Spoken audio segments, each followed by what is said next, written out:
The next drawing we're going to do has two characters in it, and the two are Dirk and the dragon Singe. Now, Dirk is a little tiny character, and Dragon is a great big character, Singe is. So what I'm going to do to cheat this a little bit is I'll pull Dirk into the foreground so that he stays kind of big, and push the Dragon into the background. And I think just to get this thing to work, I'm going to sketch out how I can do this. This Dragon is sort of looking at Dirk like that. And I can bring all the tail up around like this. And maybe the legs of the dragon like that.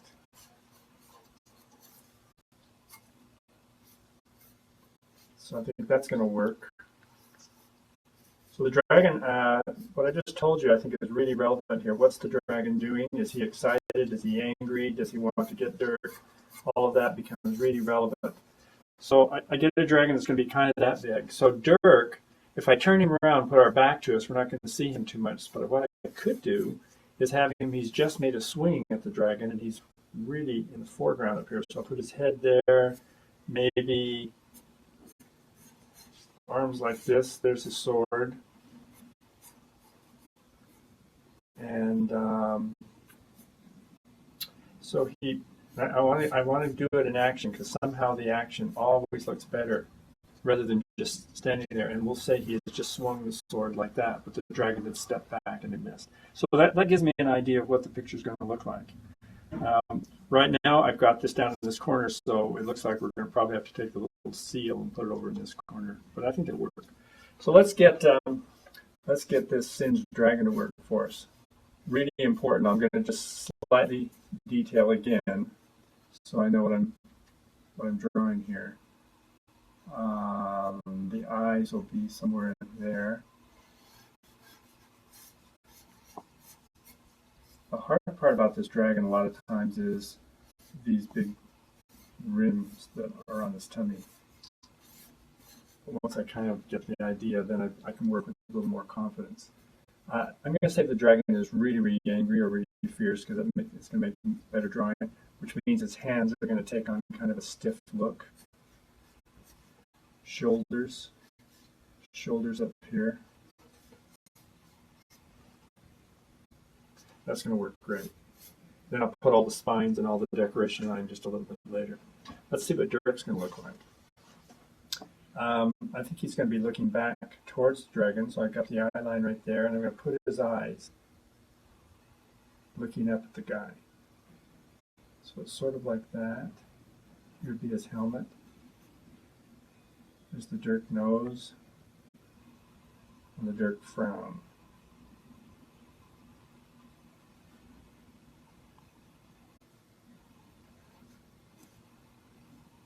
That works. And his shoulders. It's really hard with human characters. You have to get the anatomy just right, or anyone looking at it says, it doesn't look right. And they'll spot it immediately. Even if they're not an artist, they'll spot it.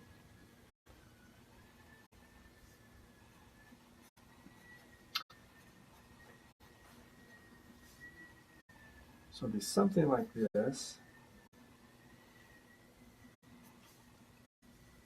So far, I'm fairly confident. I'm going to be careful with the little skirt, not to put it on too soon because he's in motion. When a character's in motion, all the what we call the secondary action things, which would be things like cloth or hair or tails or anything like that, all of those things move according to what the character's doing. So I'm not going to put this on yet. I'll just wait, and I'll know just what to do later on, but right now I don't know. Okay, so that gives me an idea how Dirk is going to look. So let's start detailing our dragon and see if we can't get this guy to look really terrific. Go up here. I'm going to have him, the eyes and the mouth are always really important. There's a knob on top of his head. And the brows are always a little darker than anything else. The cheeks of the dragon tell you, what he's doing. So I think the dragon has one of those mean kind of smiles on his face. And the big nostrils, which you can see.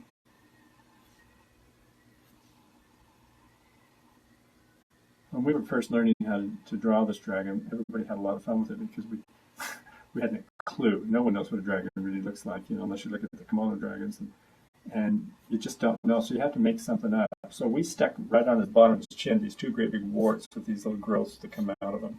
And we went up to the top of his head, on the knot on top of his head, and did the same thing, so that he has these appendages that come out of his head. And it made it really interesting. Then we thought, well, why not put sort of like out of the same point right here, we're going to put these big fan-like things on his cheeks, which are like fins. And he suddenly got very interesting. And what we use these for is whenever he looked like he had a burst of adrenaline, these things would open up and these would straighten out so that it gave us little appendages that gave him expression. We thought we were so clever in those days. Now I'm getting the regular dragon tongue right now rather than having just spit the fire. So now let's head into the back of the dragon. He has all these really great looking spines on his back, which drive animators crazy. But they're also part of his charm. And if you go up here like this, you have to start putting all these little lines. Now these things tell you what the perspective of the dragon is. Since it looks like we're kind of upshot, I like to kind of change the direction and make them go up, so that we look like we're looking up underneath him, which I think helps. Now he's also a very strong guy, so you want to give him, all the musculature that he needs to be a dragon, and also a little detail that I'm going to get more into later on. So he has all these little warts all over him.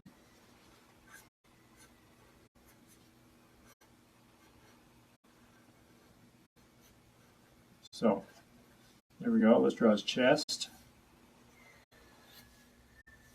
On the chest, I'm going to continue these.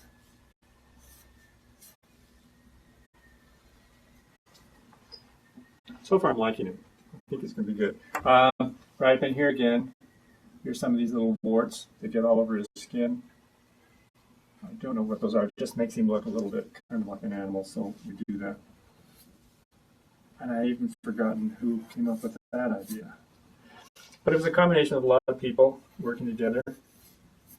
See, I've kind of got a straight over here with these curves. Those are playing against each other. And against this straight, here's another curve. But I don't want to parallel anything, because parallel lines usually are boring things. And here we go. Let's get into the legs. Again, since he is he's angry right now, I think what we want to do is we want to get all of the feet, the toes, the hands, the fingers, and all that to be very stiff looking, so that he's got them extended. And the claws on the end of them, that's going to make it look really, really good.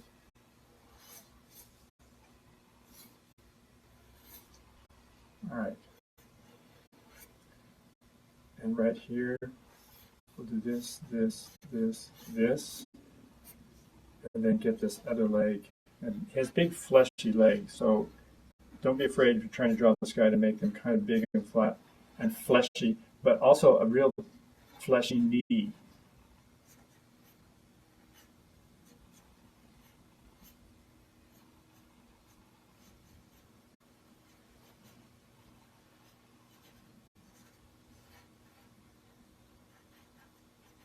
There we go. And then on the spines, we won't see all the spines on the back of him. You'll see some over on this side. And then they pick up once again when you see the top of his tail. And they're not all the way down. I've chosen to put them partially down, and then there's a little smooth part where maybe some have fallen off, and then there's a few more, and then there's a few more. And I'm using this tail to draw attention to Dirk, who's out here in the open. So this is going like this. It's leading you right to look at Dirk. There's the bottom of his tail, a few more spines, not too many. It's what you leave out sometimes that makes it look good. Okay, let's do the other hand up here. This is claws. It's almost a human-looking hand, but not.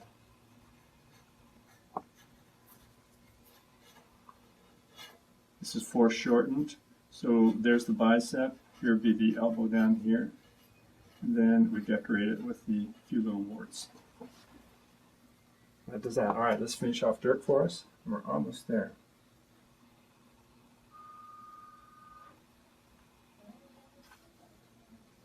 There we go. Dirk is actually really fun to draw. And once you get the hang of him, I always enjoy doing this.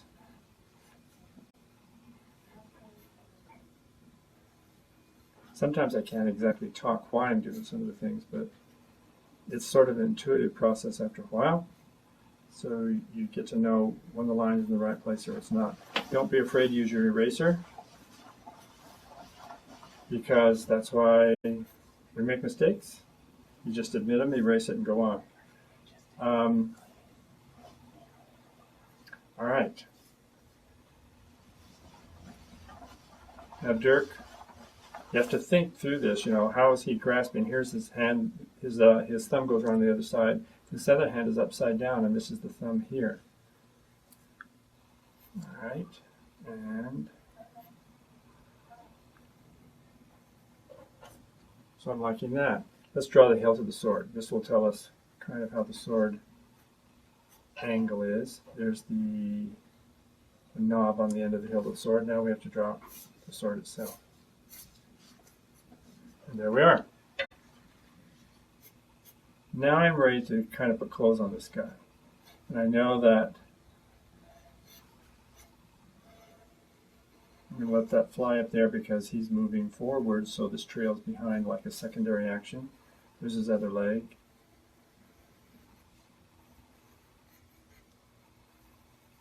If it looks like at any time you don't like the way you've drawn this, just erase, and as long as you're drawing with a fairly soft pencil, you don't have a problem because you haven't grooved the paper.